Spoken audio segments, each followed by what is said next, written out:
Good morning, this is BBC News just after 7 a.m. here in Philadelphia. I'm Anna Foster, and you can see already long lines of people forming to cast their vote on Election Day here in America, a day that many people are calling the most consequential election in decades. It has been a dramatic campaign that has seen an assassination attempt on former President Donald Trump here in the state of Pennsylvania, and also a change of the Democratic candidate midway through the campaign. It was only just over 100 days ago that Joe Biden, the incumbent, stepped aside and Kamala Harris became the Democratic candidate. And already we know that it is an incredibly close race. Many of the polls are showing it as too close to call, and that is why you're seeing so many people turning out here this morning already. The queue at this particular polling station, right in the centre of the city, you can probably see behind me, goes down the block, and we've just been watching them finalising the preparations inside. They've got the voting machines ready and switched on. They've got on the wall outside in all kinds of different languages instructions for people actually when they get inside there,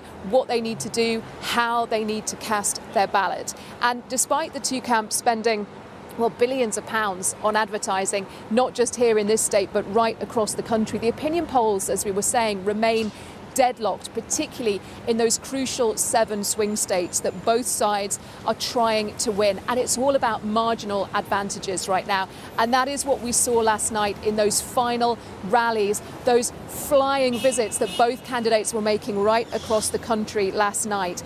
These 7 swing states are absolutely key. They are where this election will be won and lost, because they are states that have voted for both Democratic and Republican candidates over the last few years. They are Georgia, Arizona, Nevada, Wisconsin, Michigan, North Carolina, and of course here in Pennsylvania, the biggest of those swing states in terms of Electoral College votes, with 19 up for grabs. Our correspondent Tom Bateman was following those last late-night rallies. Philadelphia, welcome the next president of these United States, Kamala Harris! A campaign crescendo for Kamala Harris.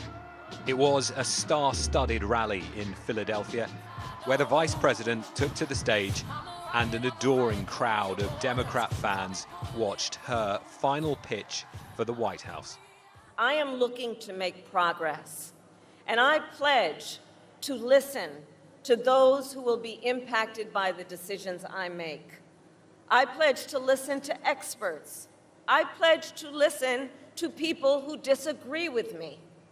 Because you see, I don't believe that people who disagree with me are the enemy. I'll give them a seat at the table. That's what real leaders do. That's what strong leaders do. Well, with those words and this crowd, they bring to an end what has been one of the most unpredictable and contentious election campaigns in this nation's history. And now it's over to the voters. Statewide, we have knocked 700,000 doors. Democrat volunteers have come to Pennsylvania from across America, aiming to persuade undecided voters and flooding the doorsteps today to get their base out. Taking voters to the polls, canvassing, making sure people stay in line to vote after the polls do close or when there are long waits, so anything and everything. And Pennsylvania has been the final push for Team Trump too. In the countryside, rally-goers queue at dawn, hoping to build campaign momentum, with a message for American workers. Their paychecks are getting robbed by inflation and taxes. And this person's the only one who actually says the truth and says that, what's going on is not right. Just a few tens of thousands of votes could swing this state, and therefore the national result either way. Of all the swing states, this one is the biggest prize. And that is why both candidates have been coming back here right until the end. But they haven't been budging the needle. The opinion polls still put Pennsylvania as a dead heat.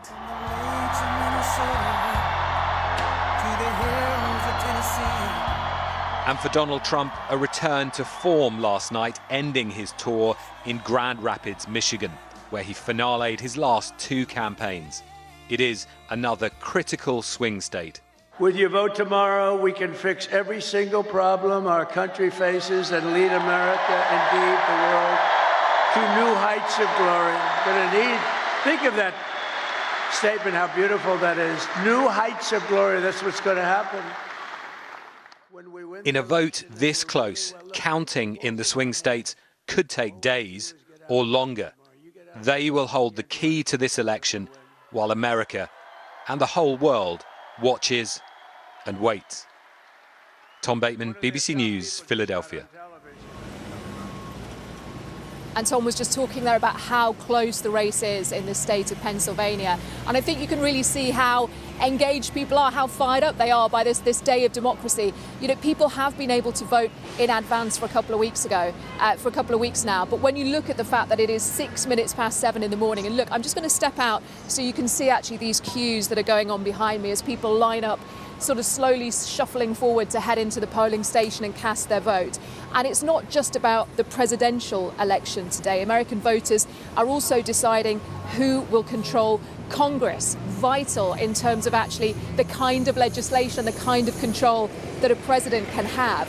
There are all 435 seats in the House of Representatives that are being elected here, and also 34 seats in the Senate, which are up for grabs as well.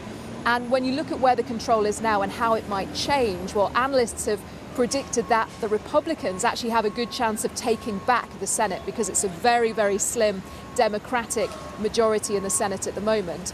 But the flip side of that is they could lose the House because Democrats only need to win 4 seats to regain control of the House of Representatives.